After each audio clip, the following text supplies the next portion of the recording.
제가 1992년 11월에 호주에서 1차 유학 생활을 마치고 귀국을 했습니다. 귀국을 해서 제일 먼저 손에 잡은 책이 주님과 동행하십니까? 라고 하는 책 제목이었습니다.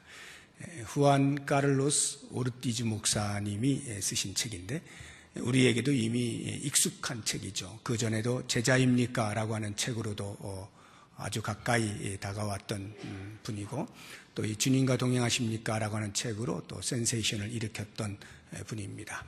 제가 그 책을 읽으면서 대단히 충격을 많이 받았어요. 기독교 신앙이 무엇이냐라고 하는 것에 대하여 새로운 각도로 조명을 받을 수 있었기 때문입니다. 1990년도에 이 책이 한국어판으로 번역이 되었습니다. 그때로부터 정확하게 20년이 지난 2010년에 몽골 선교사로 우리에게 아주 잘 알려진 내려놓음과 더 내려놓음이라는 책을 쓰신 이용규 선교사님이 또 다른 책을 발간을 했습니다. 같이 걷기라고 하는 제목의 책입니다. 이 같이 걷기의 책 부제가 내 인생의 가장 친밀한 동행이라고 하는 것입니다. 이런 부제를 달고 같이 걷기라고 하는 책을 썼는데 그 내용도 역시 마찬가지로 우리의 신앙생활에 주님과 함께 걷는 것이 어떠함을 쓰고 있는 책이었습니다. 오늘 본문의 말씀이 우리에게 바로 이와 같은 주님과의 동행, 함께 걷는 것에 대한 화두를 던져주고 있다라고 보시면 되겠습니다. 성경에 예수님의 유년 시절에 대하여 그다지 많이 나와 있지 아니합니다. 어쩌면 오늘 우리가 읽은 이 본문의 말씀이 유일한 것인지도 몰라요. 예수님은 어렸을 때 어떻게 지내셨을까 궁금하지 않습니까? 그런데 오늘 우리가 읽은 이 본문의 말씀이 유일하게 기록된 하나의 에피소드입니다. 사건인데요. 유월절을 맞이했습니다. 유대인들은 유월절이 되면 각지에 흩어져 있던 자들이 전부 예루살렘으로 모이죠. 우리는 명절이 되면 각기 고향으로 가잖아요. 거기는 예루살렘으로 다 모이게 되어 있어요. 절기 때만 되면. 그래서 예수님의 부모였던 요셉과 마리아도 갈릴리 지방 나사렛이라고 하는 곳에서 살고 있었는데 유월절을 맞이하면서 예루살렘으로 올라가게 된 것입니다. 물론 예수님을 데리고 간 거죠. 친지들과 함께 이렇게 쫙 갔습니다. 그리고는 이제 그곳에서 유월절을 다 지키고 끝나서 집으로 돌아갑니다. 그런데 당연히 일행 가운데 있을 줄로 알았던 아들 예수가 하룻길을 간 후에 찾아보니까 안 보이는 거예요. 깜짝 놀라서 부모들이 다시 왔던 길을 더듬어서 쭉 찾아 올라갑니다. 결국에는 다시금 예루살렘까지 가서야 비로소 성전 안에 계시는 예수님을 보게 된 것입니다. 엄마가 이야기합니다. 얘야, 네가 어쩌자고 우리한테 이렇게 할 수가 있느냐?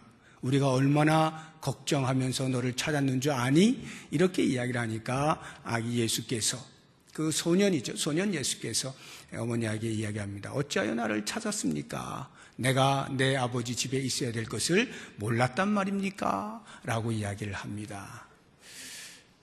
그 이야기를 해 주셔도 부모들은 그 말이 무슨 뜻인지 잘 깨닫질 못합니다. 그리고는 이제 다시 예수와 함께 나사렛으로 이제 돌아가죠. 돌아가서 예수님은 부모님에게 순종하고 부모님을 잘 섬깁니다. 이와 같은 에피소드를 가운데 두고 앞부분과 뒷부분에서 마치 보자기로 싸듯이 예수님의 유년 시절이 어떠했음을 알려주고 있는 구절들이 하나씩 나옵니다. 40절을 보시면 아기가 자라며 강하여지고 지혜가 충만하며 하나님의 은혜가 그의 위에 있더라. 예수님의 유년 시절의 성장 과정을 한 절로 이렇게 표현해 놓고 있는 거예요. 그리고는 제일 뒷부분에 52절을 보시면 예수는 지혜와 키가 자라가며 하나님과 사람에게 더욱 사랑스러워 가시더라. 또 또 이렇게 예수님의 유년 시절의 성장기를 간단하게 표현을 해놓고 있는 것을 봅니다. 이렇게 앞뒤에서 예수님이 어떻게 성장하셨는가 하는 것을 간명하게 이야기해주는 그 사이에 하나의 사건을 기록을 해놓고 있는 것입니다. 예수님과의 동행이 얼마나 중요한가라고 하는 것을 본문이 우리에게 던져주고 있는데, 제가 이 말씀을 오늘 여러분들과 함께 묵상을 해보려고 하는 이유는 예수님과 동행할 때에 우리에게 구원의 즐거움이 있게 된다라고 하는 사실 때문에 이 말씀을 드리려고 하는 것입니다. 같이 걷기라고 하는 책을 쓴 이용규 선교사가 그 책 안에서 우리가 주님과 동행할 때 우리의 삶에 나타날 수 있는 5가지 특징을 설명해 주고 있는데, 그 가운데 첫 번째로 이야기하고 있는 것이 끊임없이 솟아나는 기쁨과 감격이다, 이렇게 표현을 해놨어요. 주님과 동행할 때 우리의 삶에 나타나는 것은 끊임없이 솟구치는 기쁨과 감격이다. 이것은 비단 이용규 선교사님 한 분의 주관적인 그런 고백만은 아닙니다. 아마도 기독교 역사에 있어서 세대를 막론하고 어느 시대에나 하나님을 신실하게 섬기고 경외하고 하나님과 동행하며 살았던 사람들은 다 동일한 고백을 한 줄로 압니다. 우리가 예배 시간에 불렀던 찬송가 434장, 그 찬송가를 보시면 후렴에 이렇게 나와 있죠. 주 나와 늘 동행하시니 나 주 안에 늘 기쁘다. 주 나와 동행하시면 나는 언제나 기쁩니다 라고 하는 시를 쓴 것입니다. 430장에도 보면 1절에 이렇게 나와 있어요. 주와 같이 길 가는 것 즐거운 일 아닌가. 주님과 동행하면 그것이야말로 즐거운 것 아니겠느냐라고 하는 이런 고백입니다. 442장에도 후렴에 보면 이렇게 고백되어지고 있는 것을 볼 수가 있어요. 주님 나와 동행을 하면서 나를 친구 삼으셨네. 우리 서로 받은 그 기쁨은 알 사람이 없도다. 주님과 동행하면서 서로 받은 그 기쁨 누가 알 수 있겠나.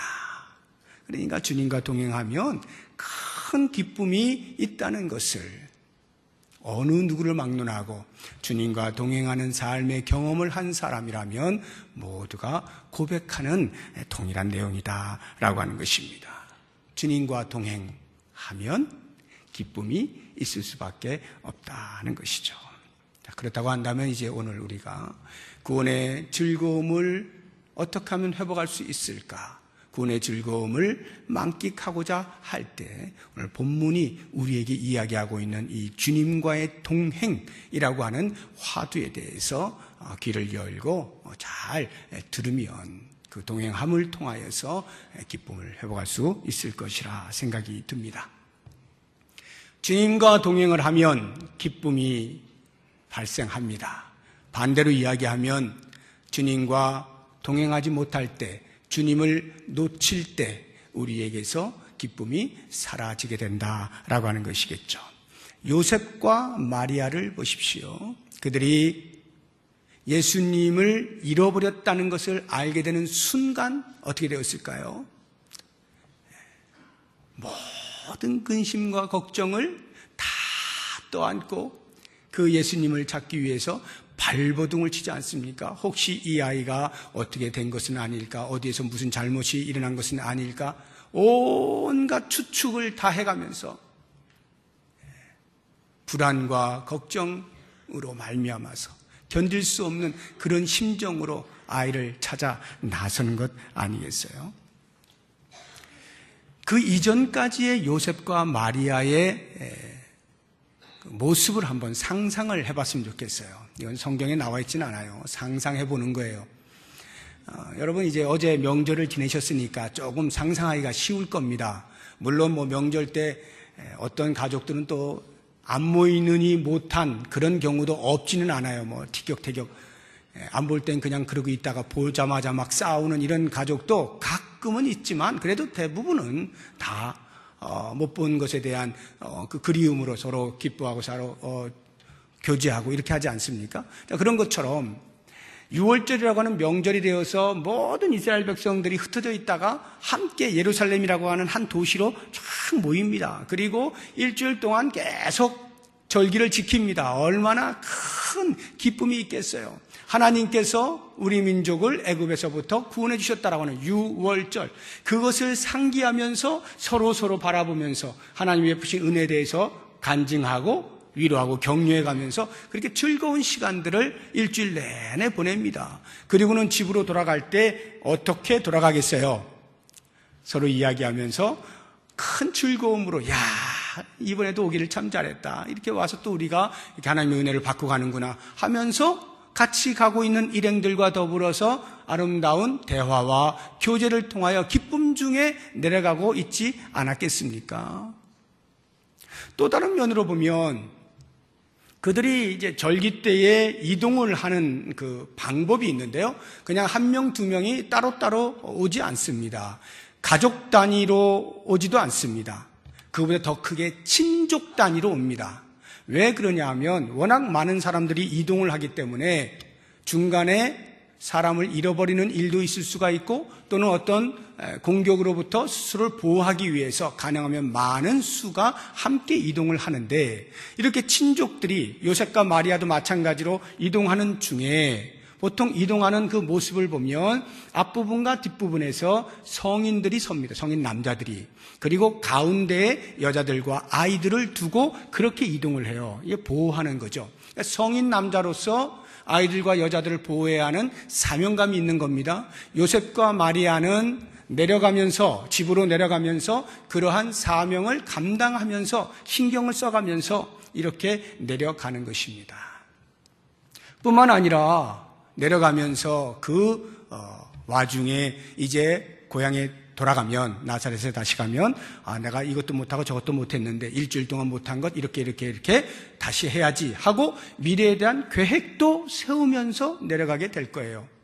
다시 말하면 이 요셉과 마리아는 지극히 일상적으로 자신이 누릴 수 있는 것들을 그 일행 가운데에서 고향으로 내려가면서 다 누리면서 이렇게 가고 있다 이 말이에요. 그런데 그 와중에 예수님이 안 보일 때, 예수님을 놓쳤다, 예수님을 잃어버렸다, 예수님이 나와 함께 동행하지 못한다 라고 하는 사실을 깨닫게 되어질 때에 그들이 그토록 일상의 삶에서 누렸던 그 모든 즐거움이나 사명의식이나 미래에 대한 어떤 계획을 세워가는 이런 모든 것들이 다 의미가 없어지게 되는 거죠. 예수님이 보이지 아니하면 그런 것들이 아무 소용이 없게 되는 거예요. 이 예수님을 잃어버렸다고 하는 이 사실 하나 때문에 온갖 근심으로 가득 찰 수밖에 없게 되었다라고 하는 것입니다. 자, 이러한 주님과 동행하지 못할 때에 성도에게 오는 삶의 모습이 마치 이와 같다라고 하는 것입니다. 비록 지금 본문은 부모인 요셉과 마리아 그리고 아들로서의 예수라고 하는 이런 구도 속에서 우리에게 그림을 보여주고 있지만 이 속에서 우리에게 던지고 있는 영적인 의미라고 하는 것은 예수 그리스도와 동행하지 않고 있는 성도가 당하게 될 그 고통에 대해서 적나라하게 보여주고 있는 겁니다. 마치 예수를 잃어버린 부모인 요셉과 마리아가 속이 타들어가는 그런 것이 우리 성도들이 그리스도와 함께 동행하지 못할 때 홀로 있음을 알게 되어질 때 당하게 되는 영적인 고통과 매한가지다 라고 하는 것을 우리에게 보여주고 있는 것이죠. 자, 그렇다고 한다면 과연 요셉과 마리아는 어떻게 해서 예수님을 살펴보지 않고 그렇게 잃어버릴 수가 있었는가? 그 말씀에 대해서 오늘 본문의 말씀 44절이 우리에게 대답을 해주고 있습니다. 44절 보시면 동행 중에 있는 줄로 생각하고 이렇게 나와 있어요. 요셉과 마리아는 당연히 자기의 아들 예수가 일행 가운데에서 이렇게 내려가고 있는 그 일행 가운데 있는 줄로만 생각을 한 겁니다. 바로 거기에 점검하지 아니한 이유 때문에 하룻길이나 가서야 비로소 찾아보니 두리번 아무리 찾아도 안 보이는 거죠. 동행 중에 있는 줄로 아는 이것이 예수님을 잃어버리게 된 원인이다라고 하는 것입니다. 무슨 말입니까? 우리가 예수님을 잃어버릴 수 있는 것은 다른 그 어떤 때가 아니에요. 우리가 엄청난 죄악을 지어서 그 죄악에 허덕이면서 마치 다윗이 그 큰 범죄를 지으면서 그것을 숨기려고 했던 그런 상황 속에서만 예수님을 잃어버리는 것은 아니라는 것입니다.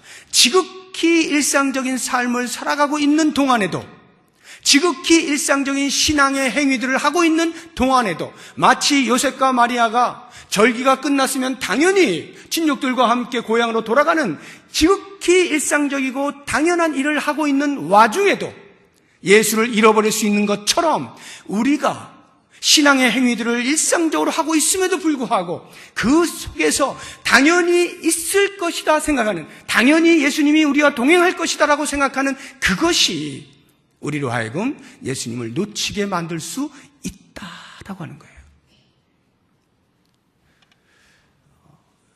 저 같은 이런 목사는 매 주일마다 여러분들이 이렇게 예배의 시간을 잊지 아니하고 나와서 예배하는 것처럼 목사는 이 예배를 여러분들이 하나님 앞에 바르게 잘 드릴 수 있기 위하여 쓰임받고 있는 사람 아닙니까? 그래서 말씀을 준비하고 일주일 내내 묵상하고 이렇게 하잖아요.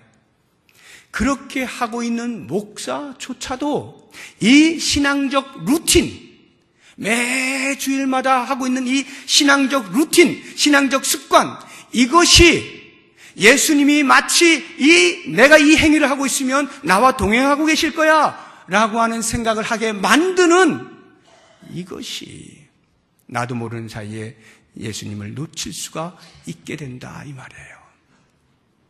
우리가 오랜 세월 동안 늘 예배의 시간에 참여하고 있는 이 우리의 신앙적 루틴이 주일마다 이 모양 저 모양으로 섬기고 봉사하는 나의 신앙의 행위가 내가 오랜 세월 동안의 신앙의 이력을 가지고 있는 그것이 때로는 나도 모르는 사이에 당연히 예수님이 나와 함께 하고 계실 것이다 착각하게 만들므로써 예수님을 놓칠 수도 있다라고 하는 것입니다. 지금도 실종하는 아이들이 없지 않습니다. 옛날엔 더 많았죠. 실종하는 아이들이 굉장히 많았어요. 그 실종하게 되어지는 주 원인 중에 하나가 엄마가 아이하고 같이 가다가 잠시 무슨 일 때문에 손을 놓고 당연히 따라올 것이다라고 생각하는데 잠시 보니까 안 보이는, 그래서 잃어버리는 경우가 대다수잖아요. 이게 가장 큰 원인 중에 하나예요. 당연히 따라올 것이다라고 생각하는, 당연히 예수는 우리가 지금 일행이 가고 있으니까 그 속에 당연히 있을 것이다라고 생각하는 이것이 예수님을 놓치게 만들 수가 있다라고 하는 것입니다.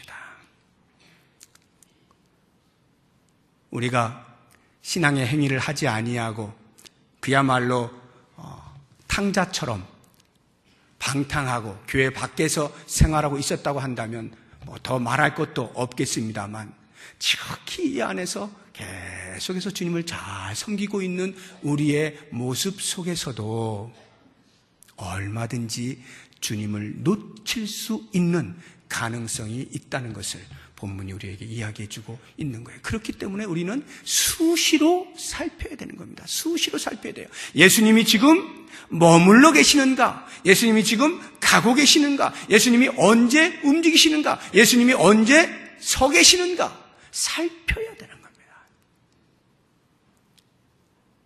요셉과 마리아가 당연히 절기가 끝났으니 집으로 돌아가는 그 일상적 루틴 속에서도 예수님이 지금 나와 함께 계시는가 살펴야 하는 것입니다. 그랬을 때 우리는 예수님을 놓치지 않을 수가 있다라고 하는 거예요. 참 감사한 것은 요셉과 마리아가 그렇게 예수님을 놓쳤음을 알게 되었을 때 인지하자마자 주저하지 않습니다. 망설이지 않고 곧바로 예수님을 찾아 나서요. 그나마 다행이죠. 하룻길을 갔습니다. 찾습니다.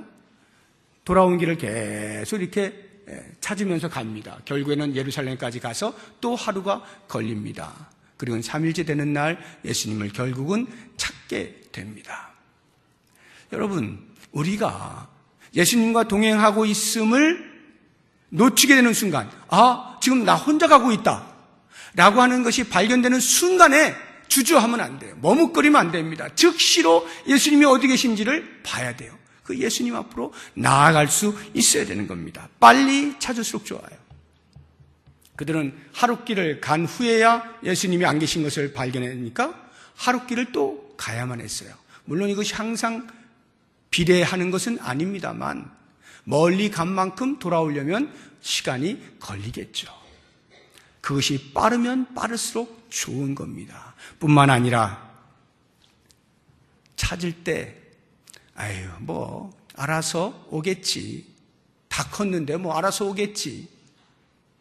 예수님께서 우리가 죄인 되었을 때, 우리가 전혀 알지 못할 때 먼저 찾아오셔서 우리를 구원해 주셨어요. 그런 것처럼 우리의 삶 속에서 때로 우리가 예수님을 놓쳤을 때, 또 이번에도 예수님이 찾아오겠지 하고 잃어버린 그 책임을 예수님께로 전가하고 나는 그저 가만히 있으면 또 찾아오시고 또 찾아오시는 이렇게 착각을 하면 안 되는 거예요. 우리를 먼저 찾아오셔서 구원해 주신 주님, 이제는 그 주님의 옷자락을 붙잡고 내가 열심을 다해서 따라가야 되는 거예요. 놓쳤다 싶으면 빨리 찾아야 되는 겁니다. 예수님이 오실 것을 그냥 넋놓고 기다리고 있으면 안 된다라고 하는 것입니다. 그리고 또 한 가지, 찾을 때 얼마간 찾다가 아이고 예수님이 안 보이네 하고는 포기하면 안 돼요. 중간에 포기하면 안 됩니다. 아이를 잃어버린 부모가 포기하는 경우는 없습니다. 물론 우리의 삶 속에서 실제로 아무리 찾고 찾아도 못 찾은 경우는 있습니다만, 그렇다고 해서 아이를 손쉽게 그냥 몇 번 찾아보다가 없네, 도저히 안 돼, 이 넓은 땅에서 어떻게 찾아, 포기하는 그런 부모는 아무도 없어요. 세상에. 할 수 있는 최선을 다해서 찾는 것이 부모죠. 그래서 어떤 경우에는 10년, 20년, 30년이 흘렀어도 여전히 잃어버린 아이를 생각하면서 찾는 그런 부모들이 있는 것을 우리는 보게 됩니다. 마치 잃어버린 아이를 온 몸과 마음을 다하여 찾는 부모의 심정으로 우리가 예수를 잃어버렸을 때 그 예수님을 찾아야 되는 거예요. 포기하지 않고 끝까지 찾을 때까지 계속 찾아 나서는 것, 이것이 얼마나 중요한지 몰라요. 그렇게 찾으셨으면 그 다음이 중요합니다. 그렇게 해서 예수님을 찾았어요. 끝이 아니에요. 그 다음, 이제는 더 이상 잃어버리지 않도록 삶의 중심을 바꾸는 거예요. 어떻게 바꾸느냐? 나 중심의 삶에서 주님 중심의 삶으로 바꾸는 거예요. 마리아와 요셉이 우리에게 보여주고 있는 것은 이 부분에서 아쉬움이 있습니다. 한번 보세요. 48절에 보면 그 부모가 찾잖아요. 예루살렘 성전에 앉아 계시는 예수님을 찾아요. 그리고는 그 마리아가 이렇게 이야기합니다. 아이야, 어찌하여 우리에게 이렇게 하였느냐? 보라, 내 아버지와 내가 근심하여 너를 찾았노라. 그냥 제가 이렇게 평범하게 읽어서 그렇지, 요즘 말로 하면 회초리 하나라도 들고 막 때려가면서 이 바보 같은 것 막 이러면서 우리가 가는데 뭐 하고 있었어? 왜 넋놓고 있어? 정신 못 차리고 졸졸졸 잘 따라와야지, 이러는 거 아니겠습니까? 너 때문에 우리가 지금 얼마나 고생했는 줄 알아? 어디 있는지 어떻게 아니? 그거를 일일이 내가 찾아 나선 거야. 우리가 못 찾으면 너 어떻게 할 뻔했어? 집에도 못 오고. 이러고 있는 거거든 지금. 여러분 한번 생각해 보세요. 부모가 자녀를 찾을 때에 그 찾는 수고에 대한 자기 의의를 말하고 있는 거예요. 내가 지금 얼마만큼 고생했는 줄 알아? 내가 너 때문에 얼마만큼 지금 찾아 헤맸는 줄 알아? 화가 난 것을 아이에게 쏟아부어요. 이 요셉과 마리아는 여전히 예수님을 찾고 나서도 삶의 중심, 모든 생각의 중심을 자기에게 두고 있는 거예요. 나를 중심하여 보니까 이 아이가 잘못한 거거든요. 나는 아무 잘못이 없어요. 절기 끝났으니까 집에 가는 게 당연한 것이죠. 다른 친족들 다 함께 이렇게 가는 거니까 당연한 것이죠. 그런데 왜 네가 놓쳤냐 이 말이죠. 나를 중심하여 바라보게 되면 예수님을 놓친 것이 전부 예수님의 책임이 되는 거예요. 나는 책임이 없게 돼요. 변화가 없어요. 이런 사람은 언제든 또다시 예수님을 놓칠 수가 있게 된다라고 하는 것입니다. 그러면 어떻게 됩니까? 예수님께서 우리에게 대답을 해 주셔요. 뭐라고 합니까? 어머니 마리아에게 왜 저를 찾으셨습니까? 제가 제 아버지 집에 있어야 될 줄을 알지 못하였습니까? 이렇게 대답해요. 여기 내 아버지가 누구예요? 요셉? 아니죠. 하나님 아버지를 말하는 거예요. 하나님 아버지 집에 있어야 될 줄을, 예수님의 정체성, 예수님의 본질을 우리에게 말해주고 있는데요. 예수님은요, 어렸을 때부터 삶의 중심이 자기가 아니에요. 아버지예요. 하나님 아버지. 나는 하나님 아버지 집에 있어야 할 사람입니다. 하나님 아버지가 중심이 되어서 살아가는 사람입니다. 라고 하는 것을 그 어머니에게 이야기해줘요. 어머니 마리아가 아버지는 물론이고 못 알아들어요. 마음에 그게 뭔가 새겨는 두었습니다만 그 당시에 무슨 말인지 깨닫지를 못합니다. 내 아버지 집에 있어야 될 줄을 이라고 이야기를 했다고 해서 예수님께서 그러면 육신의 부모인 요셉과 마리아는 무시했느냐? 그렇지는 않습니다. 그 다음을 보시면 51절에 예수께서 함께 내려가사 나사렛에 이르러 순종하여 받드시더라. 누구를요? 요셉과 마리아 부모님을 그렇게 했다는 말이에요. 그러니까 부모님에 대해서, 육신의 부모님에 대해서도 얼마든지 자기가 할 수 있는 일을 다 했다라고 하는 것을 알 수가 있어요. 그러나 중요한 것은 예수님의 본질은 내 아버지 집에 있어야 하는 거예요. 하나님 아버지와의 관계, 하나님 아버지께서 인도하시는 대로 하나님 아버지를 중심하여 살아가는 삶, 이것을 요한복음에서 예수님의 말씀 속에서 예수님 스스로가 계속하여 우리들에게 증명을 하고 계시는 것을 볼 수가 있어요. 우리 몇 개의 성경 구절을 한번 보도록 하겠습니다. 요한복음 5장 17절 말씀 같이 읽어봅니다. 예수께서 그들에게 이르시되 내 아버지께서 이제까지 일하시니 나도 일한다 하시니. 아버지께서 일하시니까 나도 일하니. 아버지가 중심이에요. 그 다음 요한복음 6장 38절 같이 읽어봅니다. 내가 하늘에서 내려온 것은 내 뜻을 행하려 함이 아니요 나를 보내신 이의 뜻을 행하려 함이라. 예수님께서 이 땅에 오셨어요. 하나님이신 예수님이시죠. 그럼에도 불구하고 자기를 보내신 아버지의 뜻을 행하기 위하여 오셨어요. 아버지 중심으로 살아간다 이 말이에요. 한 절도 보죠. 요한복음 8장 28절입니다.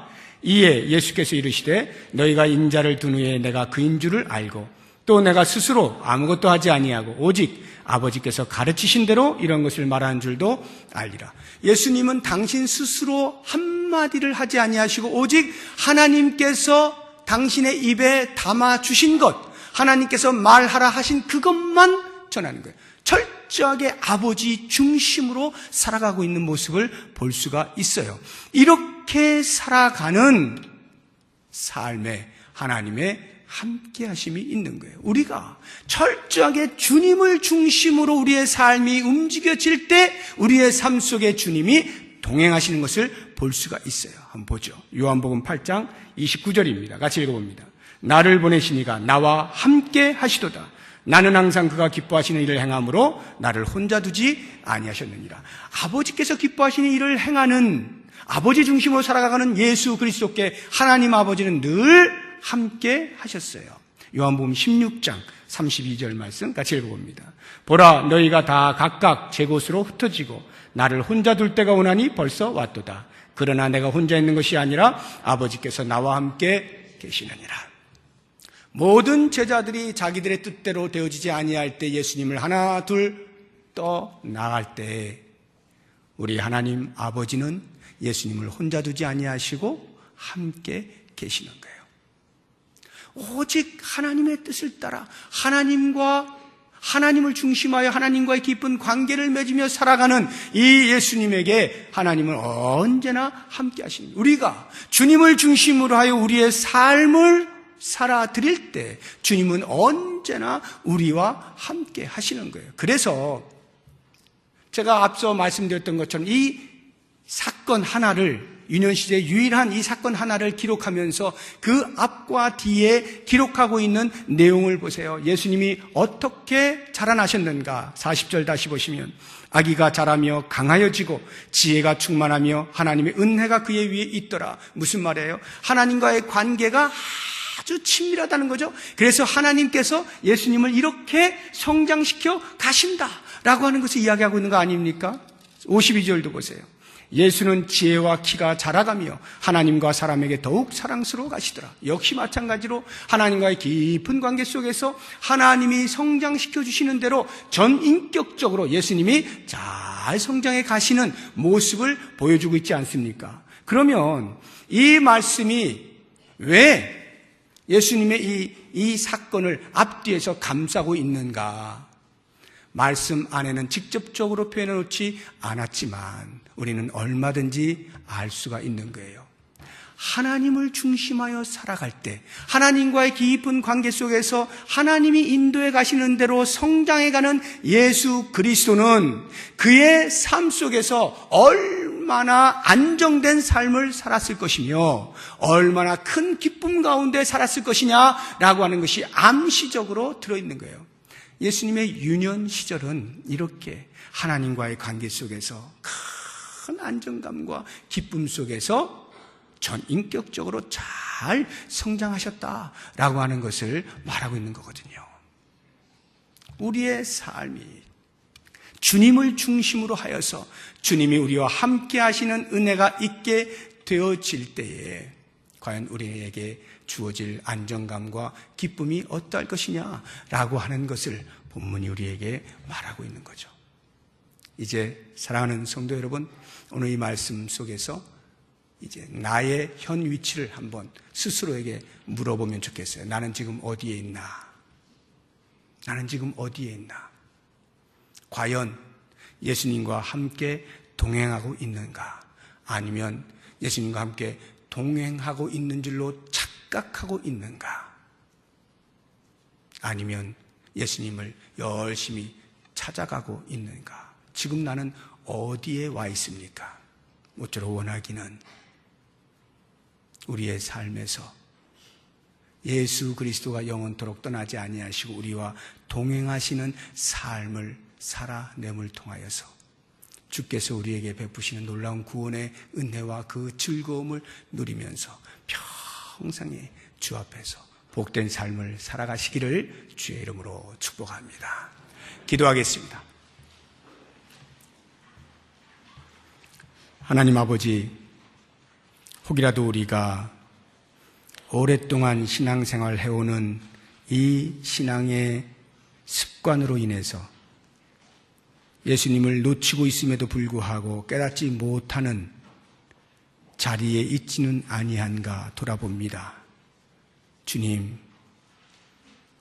언제나 주변을 살펴서 주님이 나와 함께 하시는지를 점검하고 그 주님을 신속하게 찾으며 주님과 평생에 동행하는 삶을 통하여서 주의 주시는 구원의 기쁨을 만끽하며 살아갈 수 있는 복을 허락하여 주시옵소서. 예수님의 이름으로 기도드립니다. 아멘.